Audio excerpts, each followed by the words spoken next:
बिस्मिल्लाहिर्रहमानिर्रहीम अस्सलाम वालेकुम। असीं हींअर मौजूद आहियूं पेटेलफ मरकज़ी आफ़ीस 1.25 लख उस्तादनि जी तंज़ीम सरवाणनि जे कस्टोडियन में ही ॾिसो असीं आया आहियूं। हालत ॾिसो सर, ॾाढी ॾुखो ईंदड़ दिलि खे हाँ ॾारींदड़ हालत आहे। ॾिसो हीअ असांजी आफ़ीस आहे।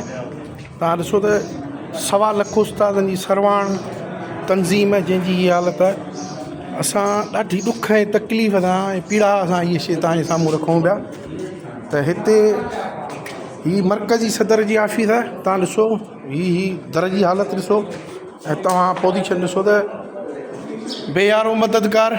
हीअ आफ़ीस 1.25 लख उस्तादनि जी आफ़ीस, मरकज़ी उहिदेदार हिते जा पंहिंजा मालिकी रखण वारा।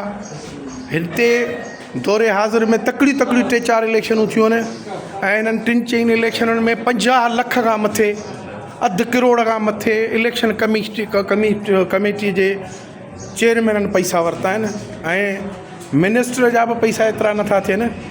जेको मिनिस्टर बीहंदो आहे त उहो बि एतिरो फ़ी कोन कास्ट कराईंदो आहे, या काउंसलर जी पोस्ट ते का अहिड़ी कास्ट न थींदी आहे। पर हिते हालत इहा आहे जो तव्हां ज़ाती तौर ते ॾिसंदव त हीअ तव्हांखे हिकिड़ो खंडरात जो मंज़र ॾींदी। उस्तादनि जी सरवाण उस्तादनि जी तंज़ीम जी आफ़ीस तव्हांखे हिते अहिड़ो हाँ ॾारींदड़ मंज़र ॾींदी। 50 लख रुपया, 5 मिलियन जेके आहिनि उहे असांजा पैसा उस्तादनि जा इलेक्शन जे मद में मिलियल आहिनि। पोइ चेयरमैन साहिबु पंहिंजी हड़ भरियो, कहिड़ो बि चेयरमैन हुजे असीं सभिनी लाइ इज्तिमाही तौर ते ॻाल्हाईंदासीं त उहो पंहिंजी हड़ ॿधियो ऐं गॾोगॾु जेको आहे सो रवानो था थियनि।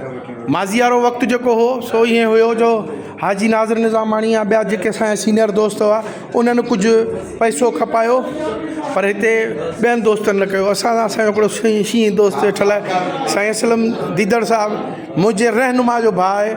साईं लियाकत दीदड़ केरु सॾाए अजली शेर ॾिठोसीं त उन में बाक़ाइदे मूंखे झलक साईं लियाकत दीदड़ जी ॾिसण में आई।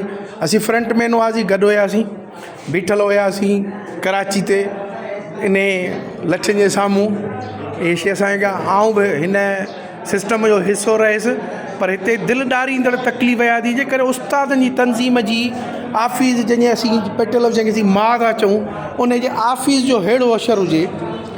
50 लख खां मथे असांखे पैसा मिलनि, फार्मनि जा पैसा, असांखे इलेक्शन जा पैसा मिलनि ऐं असीं रुपयो बि ख़र्चु न करियूं। ऐं हिते हाणे इहो इलेक्शन जो धंधो थी वियो आहे।